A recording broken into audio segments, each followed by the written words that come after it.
Hey, what's up, lightboltjoe here. Today we are going to discuss season 1 of MTV's original show, Teen Wolf. This is loosely based off of the Michael J. Fox 1980s film, Teen Wolf. The only really thing is that his name is Scott, his best friend's name is Styles. Styles drives a Jeep, which we later know to be named Roscoe as seasons progress. Michael J. Fox's character becomes a werewolf and is on a basketball team. And that's it. That's the comparison, that Scott is playing lacrosse in this show instead of basketball. Peter Hale's character later on in the season says, "Oh, I used to play basketball. Now that's a real game." That's homage to, the movie. That's it. That's the comparison. So Jeff Davis is the creator of MTV's Teen Wolf, and he had the idea to put it together. 12 episodes, season 1. First episode dropped July 5th, 2011. It's called Wolf Moon. And so launched a 100-episode empire, spurred many a meme, many a fandom events at Comic-Cons and Wolf-Cons. There was a talk show called Wolf Watch, which premiered after each episode of Teen Wolf season 3 and on, I think. I think it started in season 3. Then Paramount Plus is doing an original Teen Wolf movie. They're filming it right now as we speak. It's been a phenomenon. Like, so many things, so you get so many questions throughout the seasons, and a lot of times you get the answers, but then sometimes you don't. My biggest question, which has still not been resolved, is what the hell happens to Danny Mahalani after season 3? Okay? I'm wearing his jersey. I'm literally wearing Danny's jersey, right? Number 6, Danny. Mahalani's on the back. Keahu Kahuanawe plays Danny. And Danny's the greatest, right? Yeah, of course, Dylan O'Brien playing Styles Stilinski is the greatest character of the show, obviously. Tyler Posey, playing Scott McCall is also an iconic role amongst us mere mortals. But we get so many questions at the end of season 1, which are answered as the show progresses. But the biggest question, and I will die on this hill, what the hell happened to Danny's character at the end of season 3? When we get to the end of season 3, we'll vent about this more, because things happen. But let's focus on season 1. Let's focus on why I started watching the show in the first place. I have tattoos from this show. I don't know if we can actually see them, but I have the packs. I have Scott's pack. I have Derek's pack. I have the Alpha Pack symbols. I have a wolf here. I have a Bionicle symbol above it in a moon shape. But like, I'm inked, right? We're good. So Scott McCall is a 16-year-old.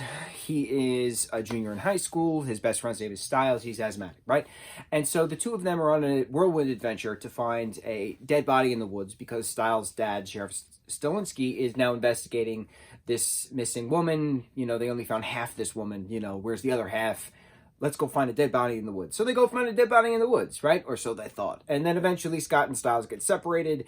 Scott tumbles down a hill, finds this dead body, half of her, and he gets bitten by this wolf, right? Or he thinks it was a wolf. Something bit him.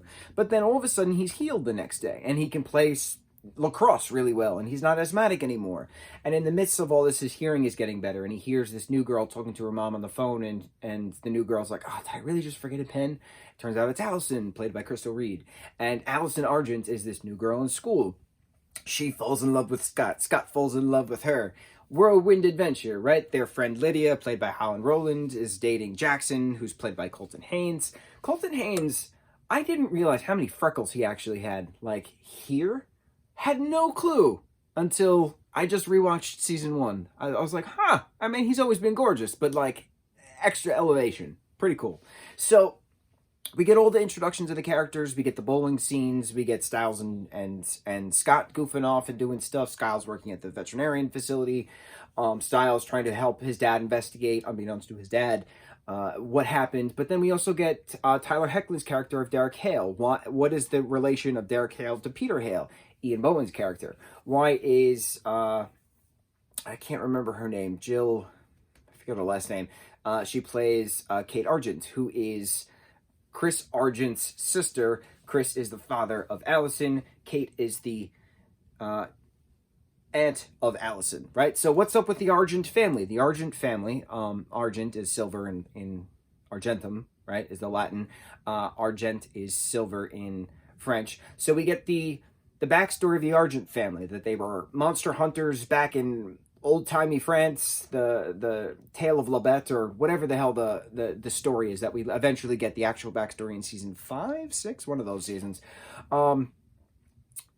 It's pretty cool seeing the origin of all these characters, or like who knows who when and who slept with whom when and all these things, right? So Kate and Derek had a fling at some point, and she's the reason that his entire family was burnt alive.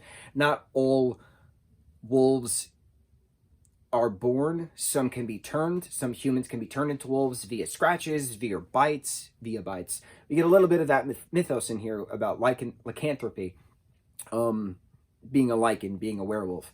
Peter was born a werewolf. Tyler Hoechlin's character of Derek was born a werewolf. Derek's sister, Laura Hale, was the alpha of the pack after the majority of their family was burnt alive by the Argents. But it turns out it was Kate Argent doing this against the code. We don't kill those, who are innocent. We only hunt those who hunt us. That's the code. She broke the code 6 years ago, wiped out Derek's family, burnt Peter half. Peter, in the midst of all this, was gaining the trust of his nurse, and so he was slowly healing himself. He lured Laura back to then take her alpha powers, so he killed Laura. He killed his own niece to get the alpha powers back into him. But in the process of this, Scott is thinking that Derek is the alpha this entire time, but it's not Derek who's the alpha. It turns out it was Peter who was the alpha the entire time. So it's a matter of Scott trying to get back to human, but he can't, unless he kills Derek's uncle, Peter, because Peter's the alpha, technically. Derek and Scott are now the betas of the alpha, Peter Hale, played by Ian Bohen. Jackson gets scratched by Derek in the back of the neck, and he's starting to see things of the Hale house. He's starting to get some stuff going leading into season 2. What happens next? Peter attacks Holland Roden's character of Lydia. She survives. Wonder what happens next. A lot of stuff is answered in the future seasons, right? The Jeep almost hitting Scott after he stumbles out of the woods after he's originally bit. Who's in that Jeep? We get some answers, right? We get some answers. There's really funny moments in this, especially with Styles' sarcasm. The whole scene of him hiding out Derek in his house, pretending he's his cousin Miguel, leading into season 4 stuff. Hysterical. But like Danny, just watching Derek change his shirt constantly, or saying, oh, it's not his color, and like Styles saying to Danny, you play for a different team, but no, you swing for a different team, but you still play the game, don't you, Danny boy? And then Danny's like, I hate you. And he's like, yep, I know. It's just there's so much funny, iconic moments in the scenes. It's just great. It's just great to relive all these happy memories of watching them over 10 years ago, technically 11 years ago. Come this July, it'll be 11 years. There was the Teen Wolf, video conference, if you will, the 10th anniversary special of all of them coming, not all of them, but majority of them coming together. Remembering this happened and all these things. As the show progresses, certain characters leave the show to do other things, which is unfortunate for the show, but it's understandable in an acting sense. You want to try different projects. You're in hot demand, but Dylan O'Brien just being the most iconic out of everyone and just constantly doing stuff, and Tyler Hoechlin, he's playing Clark Kent on Superman right now, and Tyler Posey is just everywhere with music, and he is back as he's producing and being Scott McCall again for the movie. But it's really interesting watching where it all started. So how did I start watching it? Speaking of starting, there's our wraparound. I had a friend back in that time period, 2011. He and I were the best of friends. We've been hanging out all the time. We did so many things together. We had common interests and laughed our asses off watching Nickelodeon shows or MTV shows, or just constant watching MTV and just laughing our asses off with Jackass and Wild Boys, Viva La Bam, Robin Big. Like we just had we had so much fun together. We had a blast. Our energies were just so they meshed so well together. It was just so much fun hanging out and just enjoying each other's company. We always laughed. It was always a good time. So he played lacrosse, and he loved watching Teen Wolf because they played lacrosse all the time. I didn't care to watch it. I thought it was cheesy because it was very much like, hey, this is the werewolf version of Twilight, because this is the same time period that all this millennial stuff is happening. Good old millennials, right? Us millennials. And I didn't want to watch Teen Wolf when this friend was watching Teen Wolf because I didn't like Twilight. And every time I would watch like a little scene here and there, it was just like cheesy romantic goo-goo stuff. And I was like, nah, we're better than this. It's like, no, they play lacrosse, it's awesome. And I was like, yeah. So I brushed it off. Season 2 comes about, and I started to get into it. And like he and I would watch it, and like I was like, all right, you know, it's good. I didn't watch it like every episode though. I only watched like episode here, episode there, only when I was hanging out with him. In 2012, I started to get a new friend group, and me and this friend started to drift just because he had other friends and I had other friends, and it's life, you know, people drift, things happen. It's not like anyone intentionally, you know, is not speaking to somebody else. It's just things happen. It's unfortunate. It happens. You have the memories. Awesome.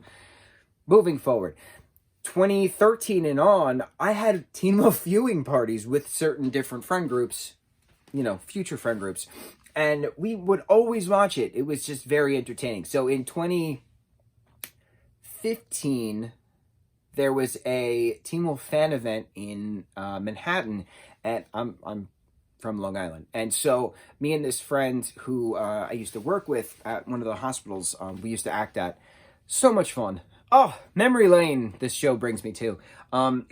She and I, we went to this fan event. It was like a fan art event, and there was a Q&A at this Apple store downtown Manhattan, and Tyler Posey was there, and he was just doing Q&A as I asked him, you know, what's his very important question, Reese's or Butterfingers, and he said, well, the appropriate, what did he say? The correct answer is Reese's, just because they're sponsors on our show. I was like, okay, that's respectable.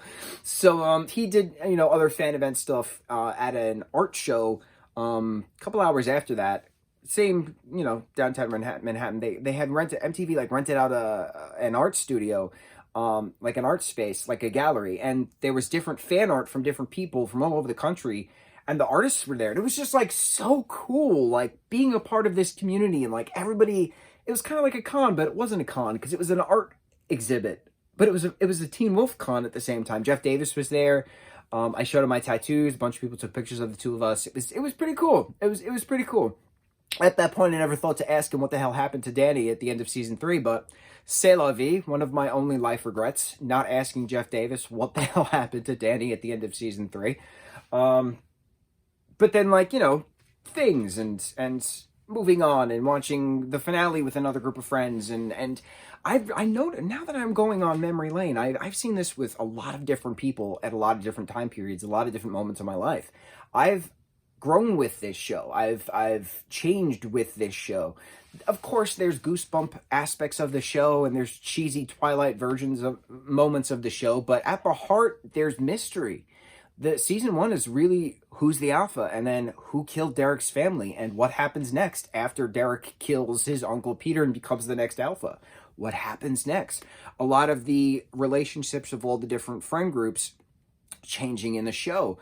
What's going to happen next that Scott is now the beta to Derek? Is why did Stiles refuse Peter's bite initially? What happens to Lydia's character? What happens to Jackson's character? What happens to Allison? Is she going to join the family business? Is she going to protect Scott? Is there an exception? What happens next? A lot of that stuff. But there's like really heartfelt moments in this particular season when Stiles makes his dad drunk, getting all the information out of him. But his dad says, you know, I really miss your mom because his mom passes away. You know, I miss talking to you. That heartfelt moment, I still get chills watching this 11 years later, leading into other very dramatic, emotional moments moving forward in future seasons. This is a heavy show. Some parts are cheesy, but this is a heavy show when it needs to be. The gore, the blood, the action. It's a great show. It's a great show. Another thing that I have connected to this show, I worked at American Eagle many, many years ago. I want to say like 2016, 2017, one of those years. And I was doing a BOPIS thing. BOPIS is an acronym for us retail folk. Buy online, pick up in store. BOPIS. Buy online, pick up in store. BOPIS. BOPIS. So I was doing a BOPIS order, and I was at one of the registers. I'm, scanning clothes or whatever, printing out the labels and stuff. And this girl, which I didn't know, took a picture of my arm because I was wearing a t-shirt, and you could see, the symbols at the back of it at one point. And she posts it on Twitter, and it just circulates. And the comment was something like, when you don't know what pack you want to be a part of, and because I have 3 different packs technically on my arm, and it just went viral. And it was so funny because I saw the meme, and I was like, why does this look familiar? And I'm not even paying attention to the fact that it's me in the picture. I'm paying attention to the American Eagle behind it. And I'm like, I know that poster. I know that cash wrap counter. That's familiar. And then I noticed it's my arm, and I was like, holy shit. I didn't consent to this. But B, that's hysterical. I genuinely didn't know that this girl posted this, and it went viral, and there I was in a viral meme for half a second in 2017. Hysterical. Pat on my back for that. Thank you to the tattoo artist who did that, whoever they were, many a year ago. Good memories with Teen Wolf, right? Season 1 Teen Wolf, it started it all. Memory lane galore. What pack are you a part of? Be your own alpha, be your own anchor. Granted, be your own anchor is a phrase, for many a seasons later. But, man, so much more to talk about. So much more to come. On to the next season. Mucho mahalo.